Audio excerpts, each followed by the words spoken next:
The Jack Benny Program.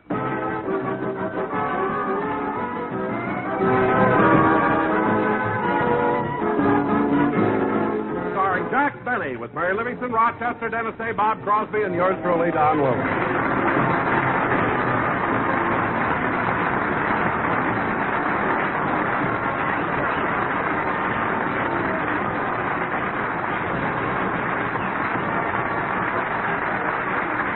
Ladies and gentlemen, yesterday Jack Benny returned from a trip to New York where he attended a dinner given for Bob Hope by the Friars Club. Right now it's morning, and Jack is just getting up. Good morning, Rochester. Good morning, boss. How'd you sleep? Oh, pretty good. Only I was awfully cold last night. You're cold every night. Maybe you haven't got enough blood. Rochester, I'm not anemic. Now lay out my clothes and get me a clean shirt. I don't want to be late for rehearsal. Yes, sir.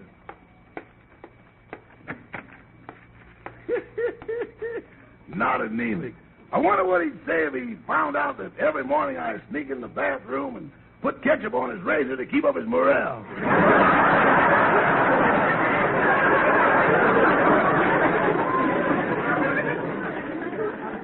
Now, let's see. The shirt should be in this drawer. Socks, handkerchiefs, sweaters. Uh-oh, what's this? A bottle of ketchup. Rochester, how about my shirt? Coming, boy. Here it is. Oh, thanks. Say, boss, while I was getting the shirt out of the drawer, I noticed a bottle of ketchup. Oh, you did, eh? Yeah. Where'd you get it? Rochester, come here a minute. Huh? I got a little surprise for you. Surprise? Yeah, if you keep putting it on, I'm going to keep scraping it off. I'm not wasting it just to please my vanity.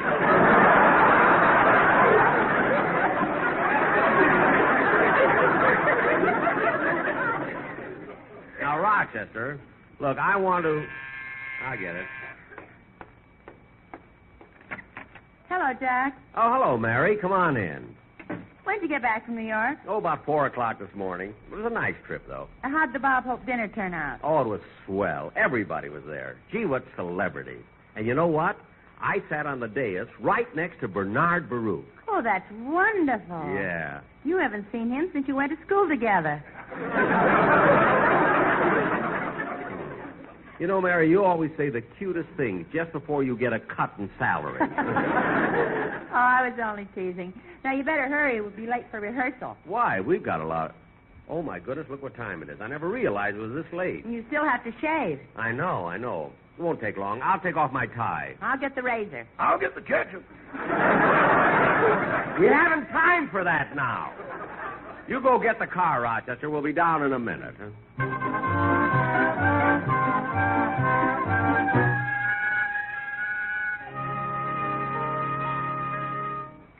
Try the motor again, Rochester. Yes, sir.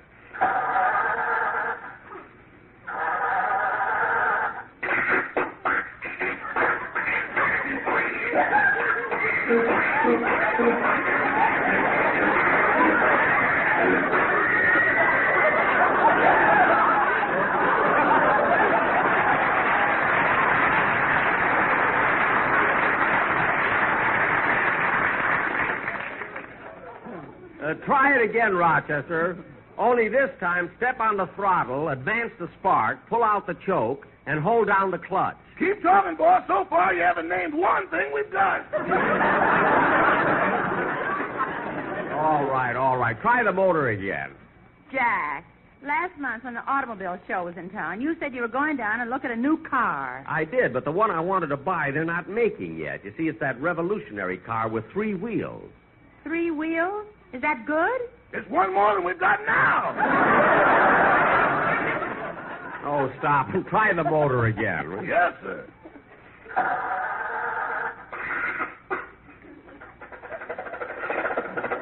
There we are.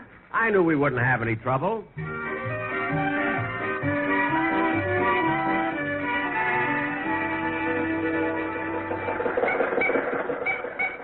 Rochester, here we are at the studio. Yes, sir. Yeah, I wish there was some place to park along the street here. Oh, for heaven's sake, Jack, why don't you put it in a parking lot? Yeah, I guess we'll have to. All right, Rochester, drive in here. Oh, boy, a real parking lot. Wait till I tell the boys down at the lodge about this.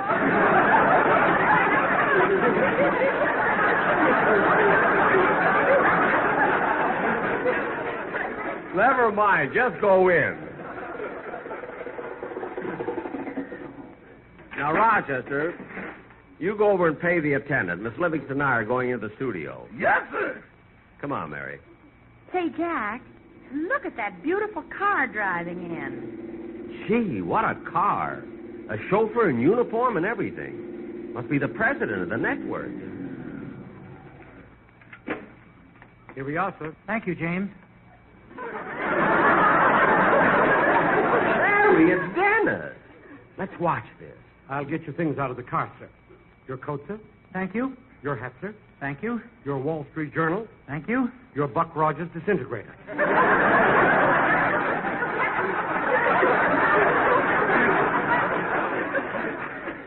Thanks. Hey, Dennis. Dennis. Huh? Oh, hello, Mr. Benny. Hello, Mary. Gee, Dennis, I've never seen such a beautiful car. Where'd you get it? Oh, my mother gave it to me for a going-away present. Dennis, where are you going? Well, she doesn't care as long as I go. We'd better get into the studio or we'll be late. Yeah, come on, let's go.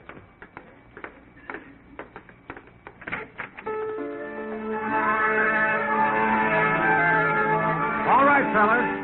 Okay, fellas, let's run through that number once more. Hold it, Bob. Hold it. I'm here. Oh, hi, Jack. I was just rehearsing the band. Well, say, wait a minute. Aren't some of the boys missing? Yeah, Remley, Bagby, and Sammy the drummer won't be here for the show.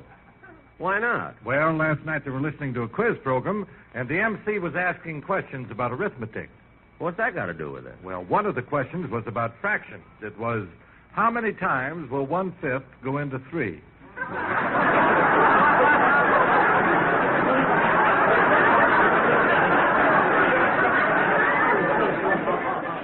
So they started working it out.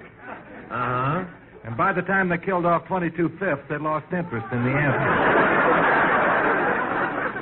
I can't understand. I thought when Phil Harris left, the boys would change. Oh, they will, Jack. They will. But when? Well, as soon as they find out that Phil is gone. Well, Bob, who do they think you are? Well, I don't know, but they keep calling me Alice.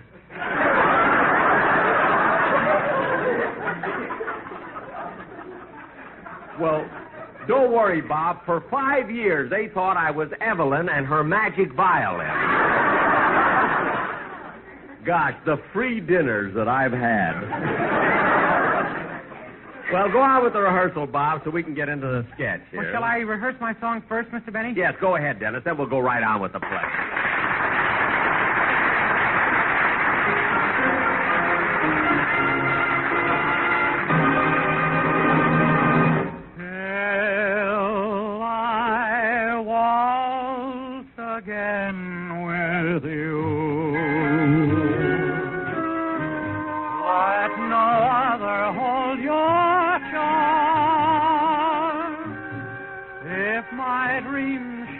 Come true.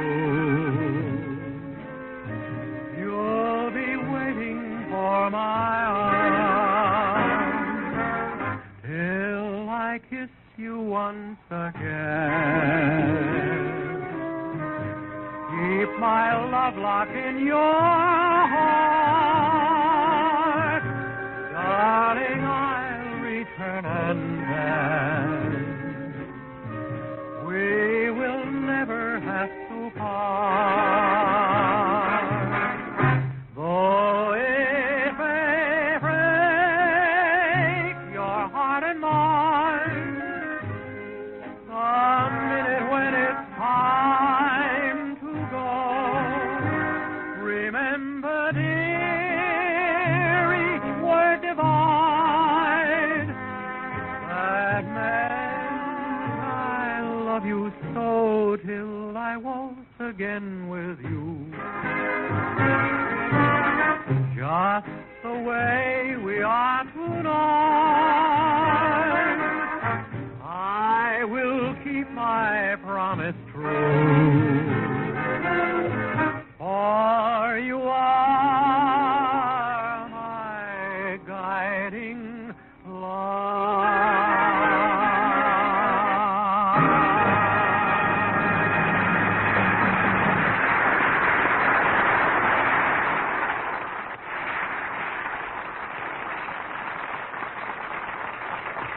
Very good, Dennis. Very good. And now, kids, let's rehearse the play we're going to do. Oh, Don, Oh, yes, Jack. set the scene, will you? Okay. And now, ladies and gentlemen, we present our version of The Snows of Kilimanjaro. Produced by 20th Century Fox, makers of that new picture, Niagara, starring yours truly, Don Wilson.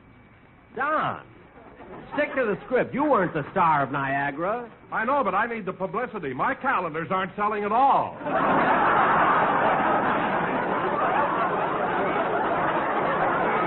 Oh, well, Don, look it. Just read what's written, will you, please? Okay. You spent a whole week writing. And now, ladies and gentlemen, we present our version of The Snows of Kilimanjaro, which starred Gregory Peck, Susan Hayward, and Ava Gardner.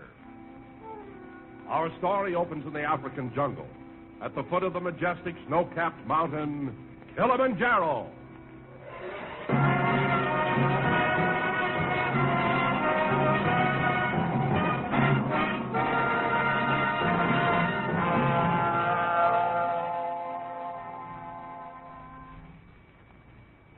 My name is Gregory Peck. I am a writer who came to hunt in Africa. As I lie here at death's door with the painful throbbing of my infected leg, my entire life has flashed before me. I can tell this is the end because as I look up at the hot African sky, I see two vultures circling over me. Oh, I've seen vultures before, but these two are carrying a bottle of ketchup.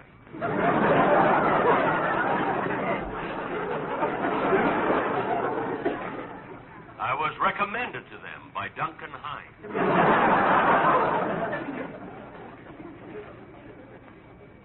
As my temperature rose, I felt a soft, cool hand on my forehead. It was my wife, Susan, tenderly stroking my fevered brow. And as I muttered and moaned in my delirium, she said, Cut out that blubbering, Mac.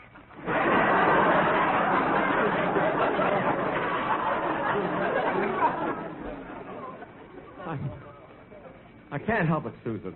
Look at me.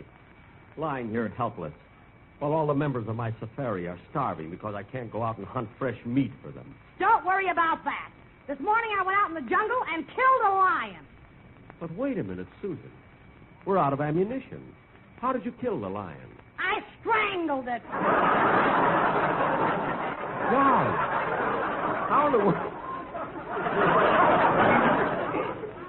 How in the world could you possibly bring yourself to strangle a lion? I used one hand. I gave it a fighting chance.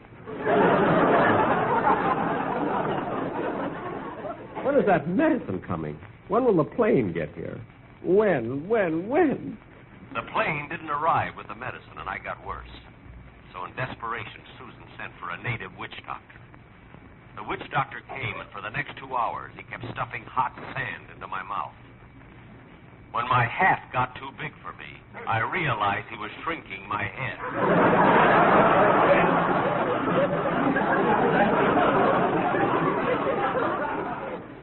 Fortunately, I stopped him in time. But to this day, I wear a size 2 3/8.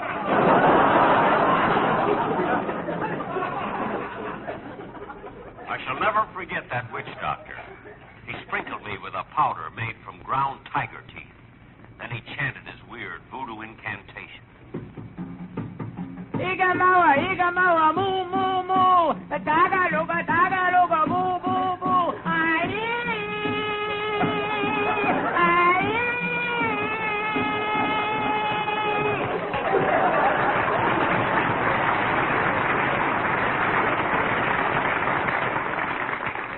Oh, doctor, I'm in such pain.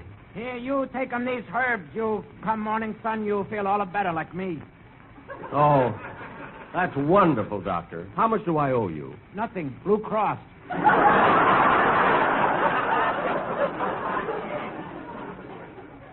The witch doctor left. And as the night wore on, my feverish mind was frightened by the sounds of the jungle. The roar of the lion. The cry of the wild boar. The frightened whinny of our horses. The wild chattering of the monkeys. The maniacal screech of the hyena.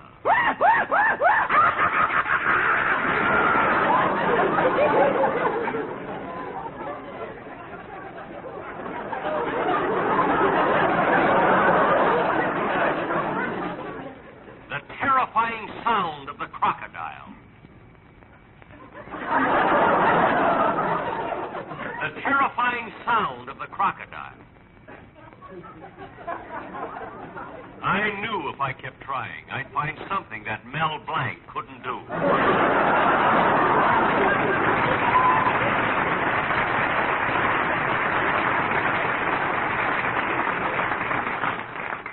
The quietness of the long night was broken by the jungle sounds, the sighing of the soft winds, and the constant beat of the talking drums by which the natives communicated with each other. When they finished, I felt a little better. Their song had put me in a romantic mood. I began to think of all the girls I had known. Constance Forsythe, Rosalind Winston, Valerie Fitzgerald, Don Wilson. I really thought of Marilyn Monroe, but Don's calendars aren't selling. Then I began to think of the first girl I had ever really loved. It was in Spain. I met her in Madrid. Like all Latins, she was impulsive and romantic and beautiful. And best of all, she was in love with me. I shall never forget my first meeting with Maria. I said to her, It's a lovely place you have here, senorita. Gracias, senor. And it's very big, too. Si, senor. Gee, it's so big. Do you know how much it costs? No, I just work here. Senor May owns the company. There, too? That was how my romance with Maria started, and it blossomed rapidly. We went everywhere together, dancing, swimming. And finally, she took me to the bullfights.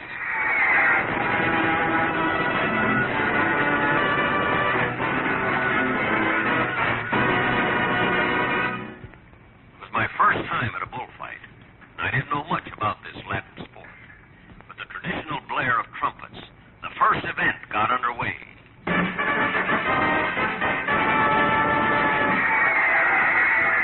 Look, here comes the bull. Wow, he looks big.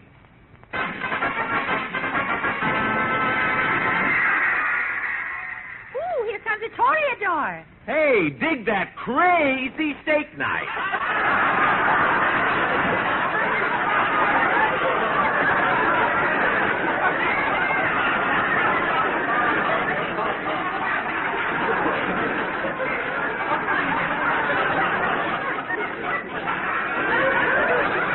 The fight started, and though it horrified me, it was exciting. The toreador did well, and to show its appreciation, the crowd yelled and showered him with gifts. Maria took the rose out of her hair and threw it to him. I didn't have a rose, so I just threw him my hair. But when I threw it, my hair sailed out in a wide circle and landed back on my head.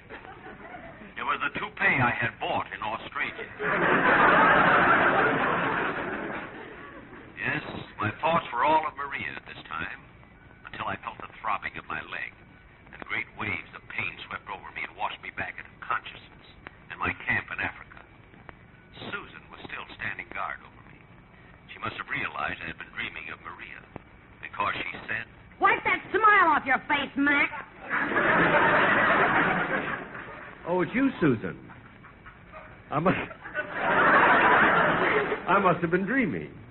Has a plane arrived yet with the medicine? No, they were halfway across the Atlantic and they had to turn back for the peroxide. For my leg? No, for me. I wasn't born a blonde. Susan's voice soothed me. And again I fell asleep. I forgot the pain of the present as I remembered the pleasures of the past. And it was at this point I remembered Ava.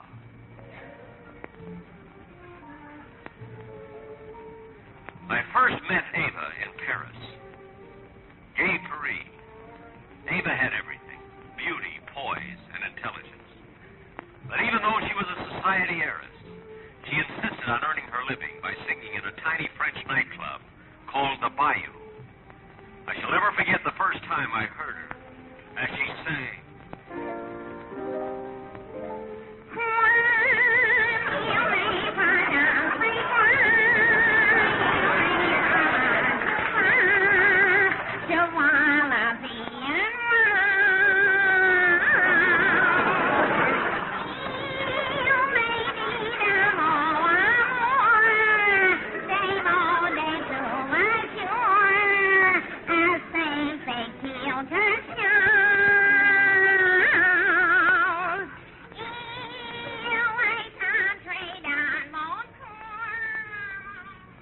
When Ava finished singing, the crowd clamored for an encore. She sang Jambalaya till someone hit her in the eye with a crawfish pie. Son of a gun, we have big fun in the Bible.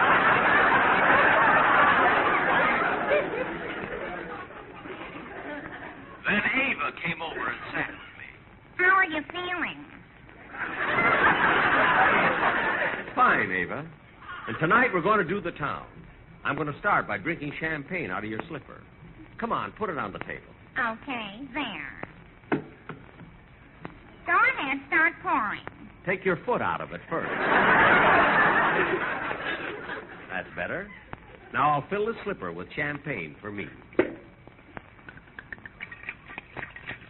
There. Now I'll fill your other slipper for you.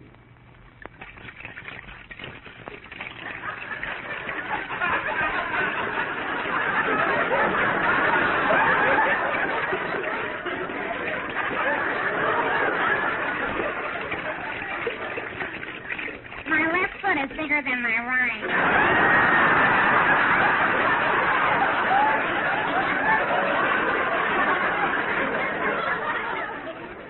Oh, well, tell me.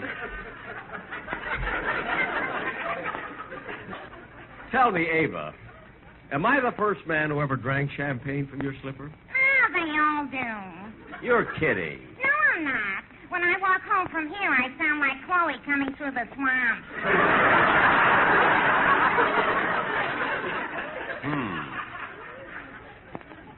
I asked Ava to marry me, but she turned me down, so I married Susan and came here to Africa. The pain in my leg now is unbearable. I'd almost given up hope when suddenly I heard a droning noise. Look, Mac, it's the plane!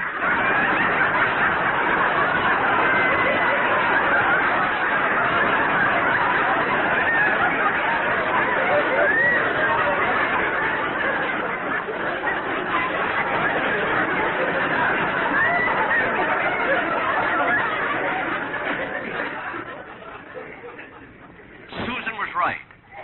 It was a mercy plane coming with supplies. But fate still mocked me. There was no place for the plane to land. As a last resort, the pilot swooped low over our camp and threw the medicine and peroxide up. We found the medicine and I got well, but the peroxide disappeared. So now Susan is a brunette.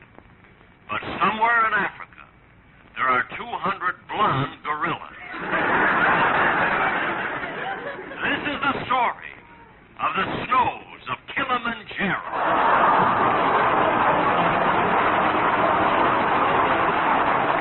Good night, folks.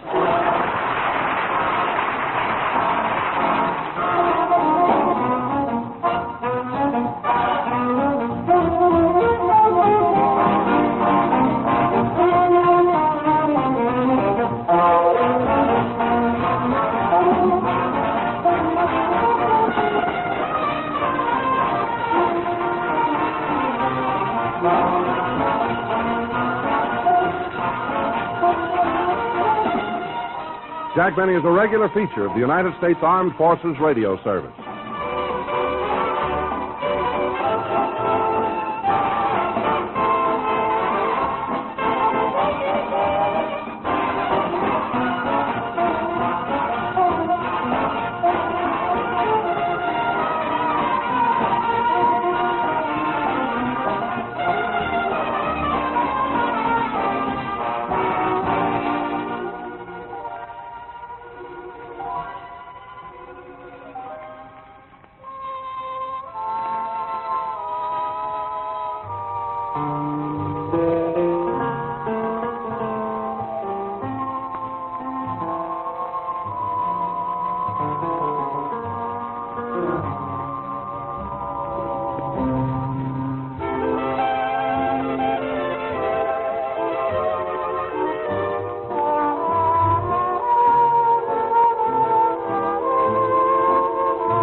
You've been listening to the OTR Gold Network. Find more classic radio at otrgold.com.